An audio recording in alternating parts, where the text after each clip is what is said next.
J'ai pris des rumeurs sur le libertinage et l'échangisme. Je vais vous les poser comme question. Vous allez me dire si c'est des vraies rumeurs, si c'est vrai ou si c'est complètement infondé. J'ai essayé de regarder sur Google les questions que tous les gens se posent en général sur le sujet. Il faut absolument faire l'amour quand on vient dans un club libertin, même la première fois. Pas du tout.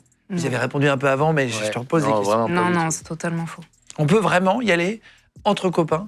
Tu peux y aller à, par exemple, un groupe de 2, 3, 4, en couple. Hein, tu vas avec 2 couples pour te promener, pour passer une soirée, pour changer. Alors, si tu y vas pour aller rigoler, tu vois ce que je veux dire. Pas te moquer. Voilà, mais pour découvrir, je veux dire. Exactement, ben non, pas de problème. Sans être obligé de le faire. Il n'y a rien d'obligatoire. Il y a eu un moment où on y allait et on faisait rien du tout.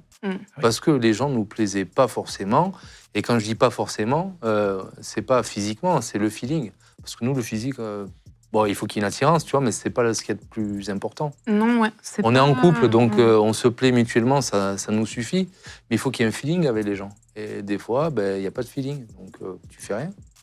Les libertins ont un signe distinctif qui permet de se reconnaître entre eux dans la vie de tous les jours. Non. Comment est-ce que vous reconnaissez les libertins? On se demande toujours... J'ai lu des trucs, toujours, on dit, tiens, ils font un signe, ils serrent la main comme ça, c'est un peu comme les francs-maçons. Non.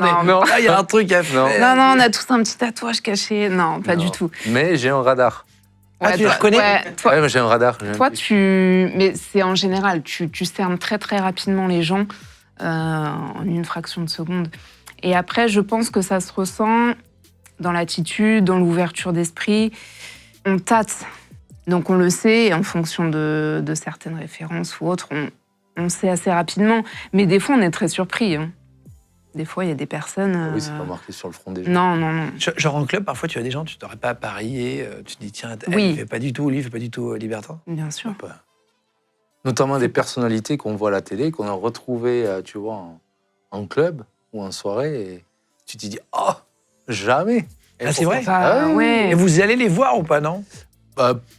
On va les voir comme si c'est une personne lambda. De toute façon, s'il est là, c'est qu'il a envie de... Oui, bien sûr. Vous n'êtes pas allé pour la blague, pour dire, tiens, Diana, tiens, est-ce que tu veux? Ou moi, tiens, j'y vais, tu vois. Non, c'est très respectueux.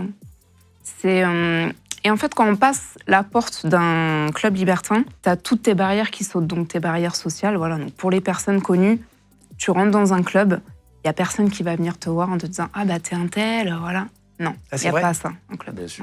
Là, c'est quelqu'un de très connu, tu disais, sans citer son nom, son fils. Oui, bien sûr. C'est pas le but de l'émission, mais donc là, les gens n'allaient pas le voir, ils disaient Non, personne. Si quelqu'un était allé le voir... Oui, tu peux parler après quand tu dis... Oui, voilà. Tiens, sympa ton... Oui, exactement, mais ça ira pas.